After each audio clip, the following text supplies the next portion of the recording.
Xfinity NOW TV was a streaming service that allowed users to watch live TV and on-demand content without a traditional cable subscription. However, it was discontinued in November 2023 and replaced by Xfinity Stream. While you can no longer activate Xfinity NOW TV, understanding its setup process provides insight into modern streaming services.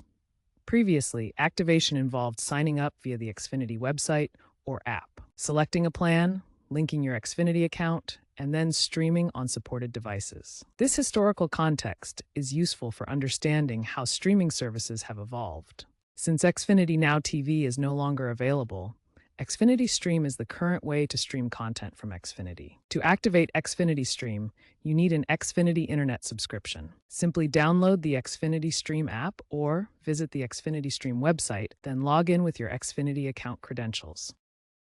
The service is included with your internet subscription, so there are no additional activation steps or fees. You can then start streaming live TV, on-demand content, and access integrated apps like Peacock and Paramount+.